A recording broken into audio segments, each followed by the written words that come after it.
Nous sommes le mardi 27 mai 2014. Bonjour, bonsoir à tous. Bienvenue dans ce journal. Pulsation, l'essentiel de l'actualité de la journée.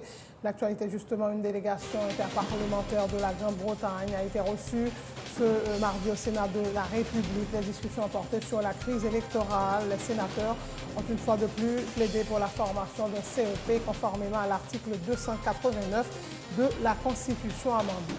Le président du Grand Corps conteste la présence de Pierre-Simon Georges et Marie Cluny du Miracle au CEP. Il ne représente pas le Parlement, a martelé de seul Simon Béra. Le Premier ministre Laurent Lamothe a procédé ce mardi à la primature à l'installation du comité conjoint Haïti-ONU de haut niveau devant travailler à l'éradication du choléra en Haïti. La cérémonie s'est déroulée en présence de la chef de la MINUSTAH, Sandra Honoré. Le choléra a déjà fait plus de 8 000 morts dans le pays, a rappelé le chef du gouvernement.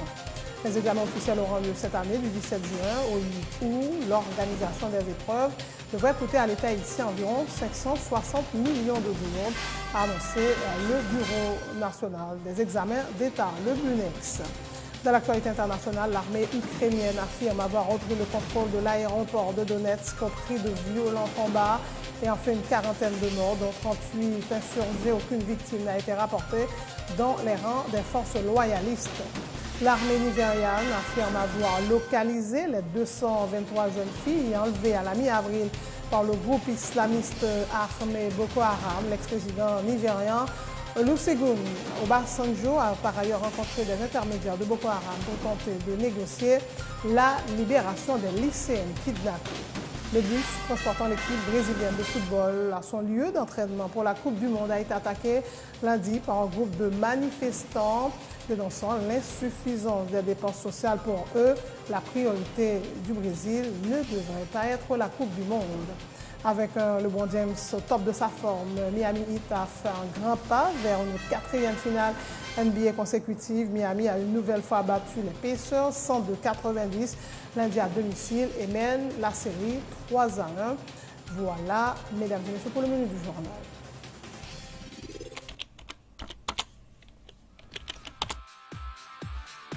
Bienvenue à cette édition d'Information Pulsation, l'essentiel de l'actualité de la journée. Merci de votre fidélité. Bienvenue dans ce premier numéro de Pulsation Week-end.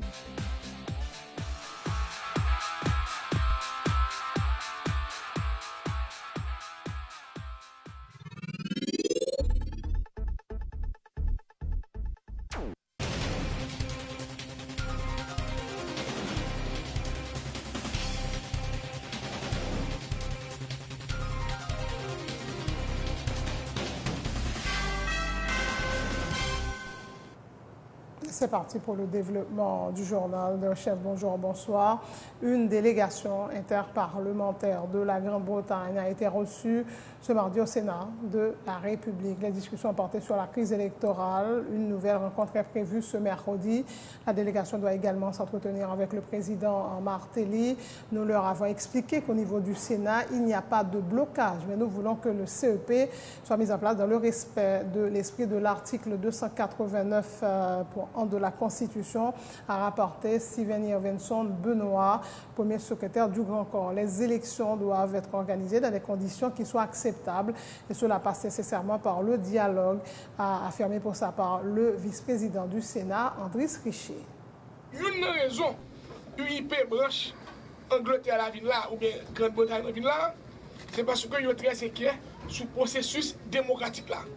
Yo vin renseigner yo vin connaître côté blocage là, c'est une rumeur persistante de yo qui a tout fait une intoxication qui dit c'est Sénat qui bloque toute bagaille. Sénateur pas vle élection. Nous maintenant je dis à nous devoir et demain la rencontrer encore avant je vais rencontrer le président tout à l'heure. Mais nous même devons devoir pour expliquer yo pas de blocage dans le Sénat et nous essayer de montrer yo et nous prouver que pas aucun sénateur qui ne blocage et nous expliquer tout. Nous allons obtenir lettre que nous-mêmes dans le Sénat avec pratiquement sentiment tout sénateur que nous écrit le président Martelly nous fait 2 recommandations. Nous demandons le dialogue avec les sénateurs, tous les sénateurs, et nous demandons l'application pour la Constitution. Si nous faisons serment sur la Constitution, application, esprit, article 289 pour la Constitution, qui dit, au lieu de sénateur, député, qui a avec le président, nous dit, nous avons demandé 9 entités qui pour voir les gens pour un CEP, nous avons dit indépendant, qui pour faire bonne élection. Vous avez essayé d'informer de comment la situation politique du pays a aujourd'hui. Et nous au point de vue nous, c'est il faut qu'il y ait des élections dans des conditions acceptables. Donc, nous autres, en tant qu'élus et sénateurs de la République, nous supposons faire tout ça, nous capables en matière de dialogue, de communication, pour nous arriver, passer étape là pour éviter le pays à tomber dans une sorte de chaos plus profond. Je vous laisse point de vue ça que nous partageons ensemble avec eux.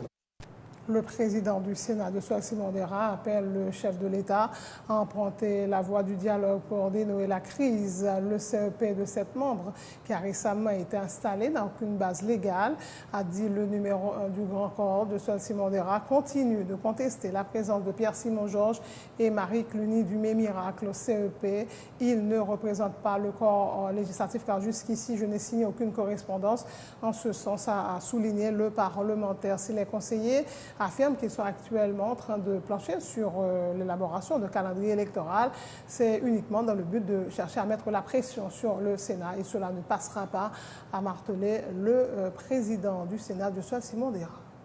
Les sénateurs du conseil électoral présidentiel là, qui est dans la société, dans sa là, maintenant bonjour Simon et Cluny, qui t'a soi-disant président du Parlement. Comment on fait côté eux, moi beaucoup signé un document que vous voyez dans le conseil électoral. C'est moi qui président de l'Assemblée nationale là jusqu'à présent. L'Assemblée nationale l'a réunie. Vous pouvez rappeler tout. Je vais signer. Je vais rappeler, je vais voir. Et il n'y a pas là depuis là, il n'y a pas fait l'élection en 2013, donc conseil, ça a laissé le CCP à Kadjik. Même l'autre a voulu prendre Akouel a dit, c'est le CCP n'a pas existé encore, c'est le CCP qui est mon piège parti politique, il n'y a pas président, pour que vous compreniez. C'est le CEP pas existant encore, c'est le CEP qui est le CEP sont une nouvelle partie, nouvelle la lune, nouvelle donnée, nouvelle proposition. Donc, nous-mêmes, par contre, qui titre que Simon avec Cluny côté, ça vous voyez. Chambre de députés. Est-ce que l'organe ça qui a préparé un calendrier électoral? Non, c'est pour faire nous marcher, pour nous camper. C'est pour marcher, nous ne pouvons pas marcher, c'est de la pression, comme si c'est ça qu'a fait nous-mêmes. Il dit pour nous faire nous marcher, il a fait. Nous devons nous clair que pas une élection tête droite qu'a fait là. Ça qu'a fait là, ça qu'a préparé là, c'est peut-être et nous capable dire échec anticipé. Bon, le président pourquoi appliquer, pourquoi ajouter dans pile lieu. C'est échec. Donc moi c'est eux ça là vont pointer là, s'il pas fait bac sous côté le va aller. Maintenant comment il va faire bac? Le président a un choix dialoguer avec le Sénat. Il a un choix puisque quelqu'un contrôle CSPJ. À ce là, il a pris une décision que c'est SPJ, rappelez nous nous font changement. Pourquoi si on veut corriger ça fait là, ça fait là pas une base constitutionnelle, il pas une base légale, il pas une base consensus. Demande comment garder. Les responsables du MOPOD prennent le contre-pied des déclarations de des conseillers du président Martelly, et en l'occurrence Joseph Lambert, qui avait assimilé le porte-parole de la FOPAR, Kony Timota, un casseur appréhendé par les forces de l'ordre. Ils font remarquer que pas une seule fois le militant de l'opposition n'a été vu en train de commettre des casses lors des manifestations contre le régime en place. De plus, ils soulignent que les incidents enregistrés en marge de la manifestation du 14 mai dernier se sont produits alors que les forces de l'ordre avaient déjà dispersé la manifestation. Ils ont aussi fait remarquer que Kony Timothée n'a jamais signé de notification à la police lors des manifestations de l'opposition et il ne saurait être appréhendé à titre d'organisateur de ces mouvements de protestation. Serge Jean-Louis et Thionep Delpé sont respectivement porte-parole et coordonnateur adjoint du comité de pilotage du MOPOD. Je pense que le sénateur Lambert il a parlé en bas, il va connaître. Il a parlé de Timothée comme monde qui habitué à signer un document dans la manifestation. Nous dit sénateur Lambert, nous pas c'est de tempérament, nous pas jamais démentir monde, mais sénateur Lambert menti tant qu'un chien. Excusez-moi l'expression pour être trop grossière. Parce que Dans le niveau ça est là, comme conseiller président de la République, avant de parler il faut maîtriser. C'est pour ça qu'il a induit le président Matéli dans l'erreur. Quand on est au Ménène, il dit, moi je ne suis pas occupé de l'opposition, pas faire élection. Quand il y a pas faire élection, pas faire élection, pas faire élection, quand il y a situation vient dépasser, donc il y a une situation difficile. Nous dit sénateur Lambert, pour une petite précaution, on va faire accusation à aller avant. Timothée Oni pas jamais signé aucun document. Timothée Oni, son porte-parole de FOPAC et comme son nom l'indique, il était porteur de parole au niveau de la mobilisation. Même sénateur Lambert, ça, moi je suis sûr que il connaît ça la loi dit. En matière pénale, responsabilité son bagage qui personnel. Sous qui base pour yo dire Oni Timothée son casseur, quand yo pas qu'à fouti montrer on côté, bah aucune preuve côté Oni Timothée te gen roche nan meni, li t'a voyé que la cassé vite, yo pas qu'à fouti montrer ça. On manifestation qu'a faite. Li rivon côté la police crasé la coup de grenade lacrymogène. Li mettait tout le monde dans courir, même organisateur yo nan courir. Et pendant yo nan courir, gagné de situations qui développaient en dehors de manifestation, même puisque manifestation écrasée. Donc manifestation pas existe encore. Une fois qu'on crase li, donc il y a toute bagaille qui passait après que manifestation fin gaillée par la police, c'est sous responsabilité de la police.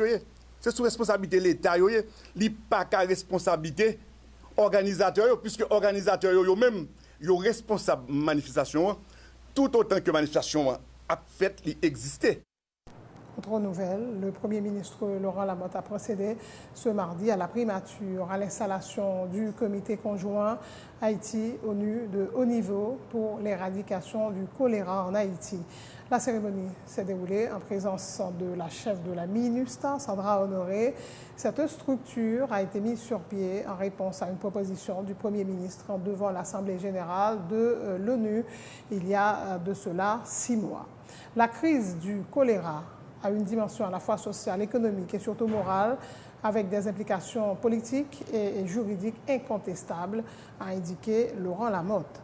Ce comité de 9 membres, doté de mandats clairs et des attributions précises, est composé de la ministre de la Santé, Florent Duperval-Guillaume, mais de ses homologues des Affaires étrangères, des Travaux publics, de l'économie et des finances, de la lutte contre la pauvreté extrême et de Karl Murat-Cantave pour la partie haïtienne et de Sandra Honoré, représentante spéciale du secrétaire général de l'ONU en Haïti, de son adjoint Peter Declercq, de Petro Medrano, qui est le coordonnateur des Nations Unies pour la lutte contre le choléra en Haïti pour la partie onusienne.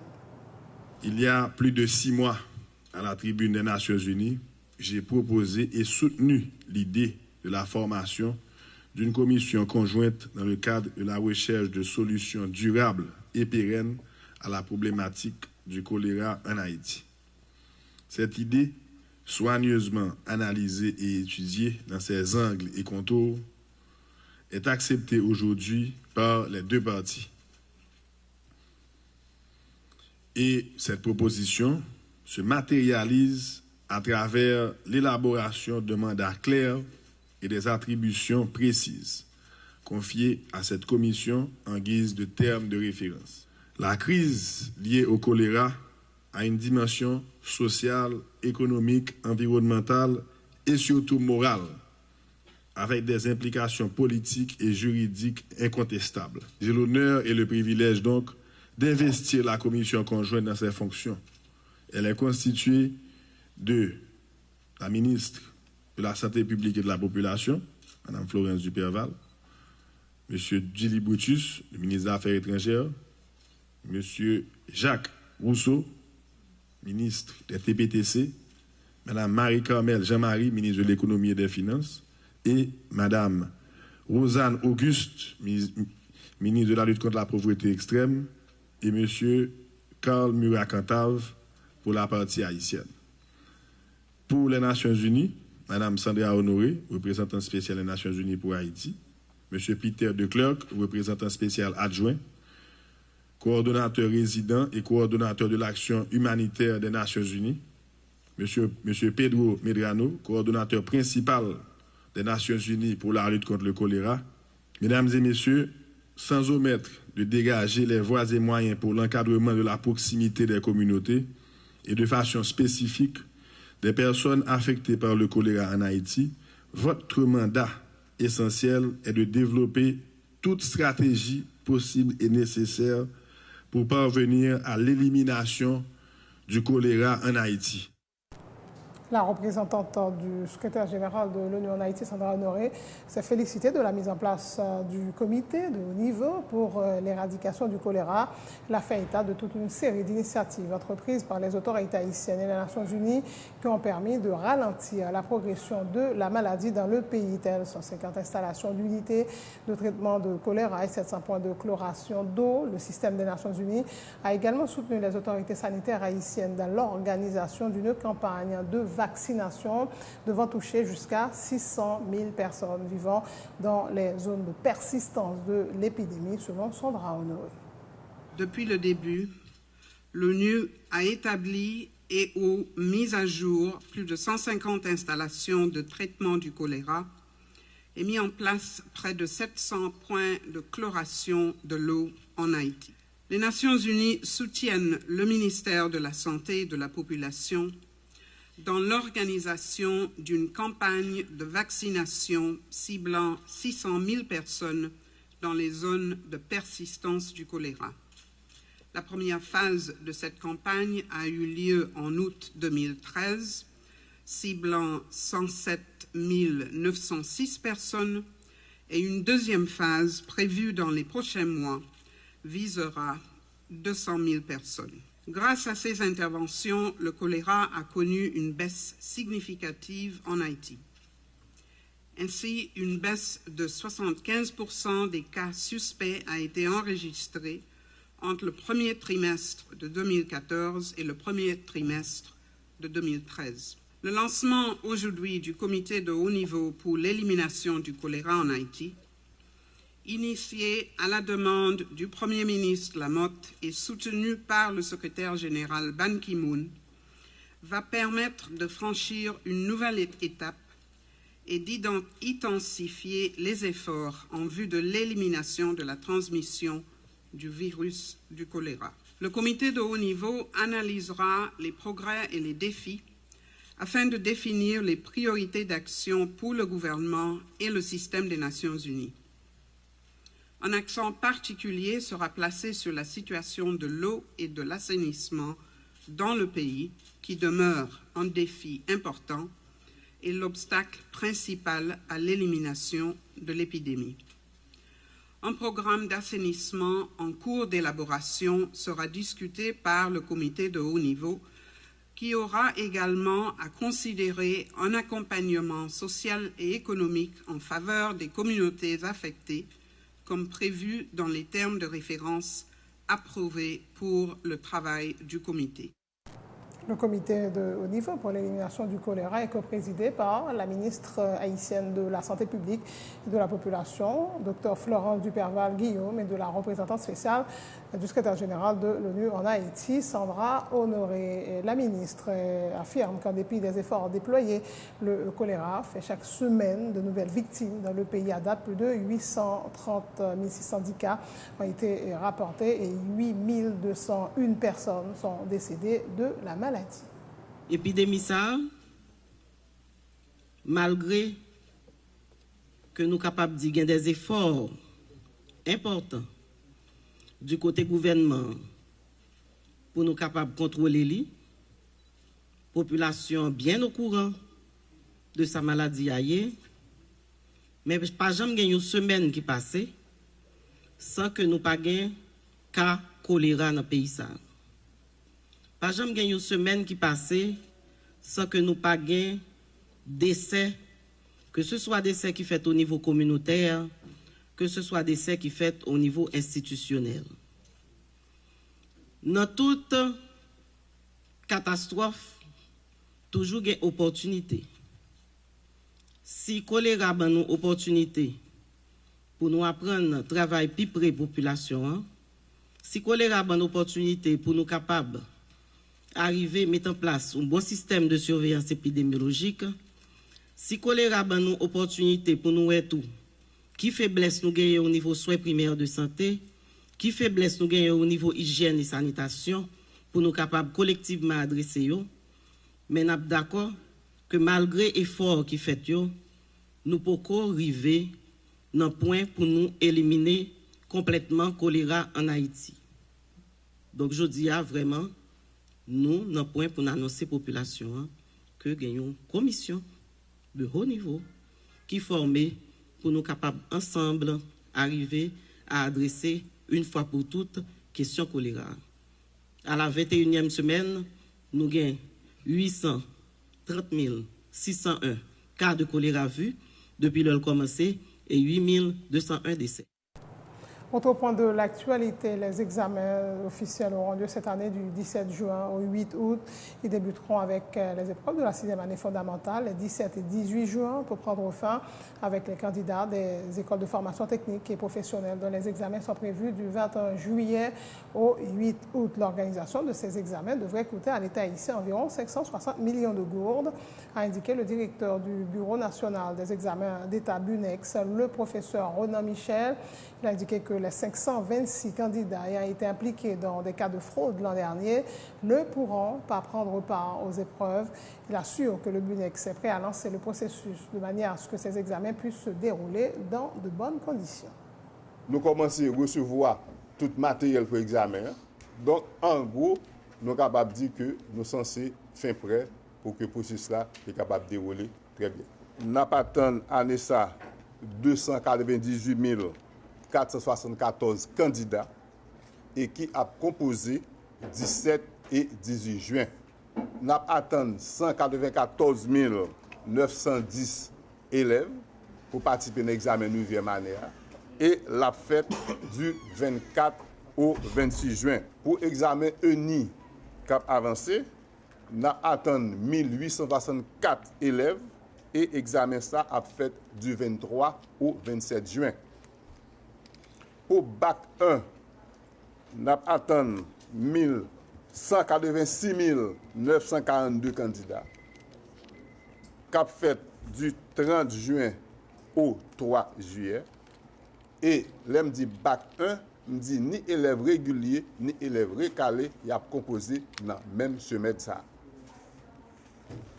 Et pour élèves philo avec élèves nouveaux secondaires, eh bien, nous avons 76 737 candidats et il a composé du 7 au 11 juillet. Si l'année dernière, nous avons 267 écoles qui ont participé dans le cas de Faudio, eh bien, année ça, nous repérons 248. Et si nous avons l'année dernière 526 élèves qui ont participé dans le cas de eh bien, année ça, nous joignons 528 élèves. Et que Timoun Sao nous fait reconnaître que le pape a participé dans l'examen année ça. Ou font prévision du nombre de candidats, c'est après toute validation par effectif normal là. C'est après qu'on va connaître effectivement, mais une prévision de 560 millions de gouttes qui étaient faites pour l'examen.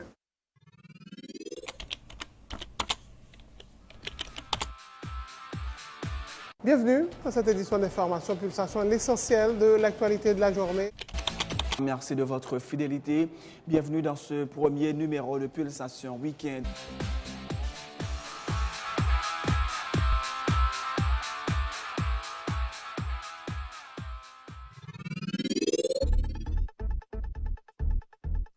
C'est la fin de ce journal. Le rappel des titres avant de prendre congé de vous.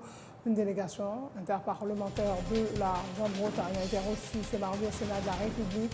La discussion portait sur la crise électorale. Les sénateurs ont une fois de plus plaidé pour la formation d'un CEP conformément à l'article 289 de la Constitution amendée. Le président du Encore conteste la présence de Pierre-Simon Georges et Marie Cluny du miracle au CEP. Il ne représente pas le Parlement, a martelé de Simon Dera. Le Premier ministre Laurent Lamotte a procédé ce mardi à la primature à l'installation du comité conjoint Haïti-ONU de haut niveau devant travailler à l'éradication du choléra en Haïti. La cérémonie s'est déroulée en présence de la chef de la MINUSTAH, Sandra Honoré. Le choléra a déjà fait plus de 8 000 morts dans le pays, a rappelé le chef du gouvernement. Les examens officiels auront lieu cette année du 17 juin où l'organisation des épreuves devrait coûter à l'État ici environ 560 millions de gourdes. annonce le Bureau national des examens d'État, BNEX. L'actualité internationale, l'armée ukrainienne affirme avoir repris le contrôle de l'aéroport de Donetsk au prix de violents combats et en fait une quarantaine de morts, dont 38 insurgés. Aucune victime n'a été rapportée dans les rangs des forces loyalistes. L'armée nigériane affirme avoir localisé les 223 jeunes filles enlevées à la mi-avril par le groupe islamiste armé Boko Haram. L'ex-président nigérian Olusegun Obasanjo a par ailleurs rencontré des intermédiaires de Boko Haram pour tenter de négocier la libération des lycéennes kidnappées. Le bus transportant l'équipe brésilienne de football à son lieu d'entraînement pour la Coupe du Monde a été attaqué lundi par un groupe de manifestants qui dénonçaient l'insuffisance des dépenses sociales. Pour eux, la priorité du Brésil ne devrait pas être la Coupe du Monde.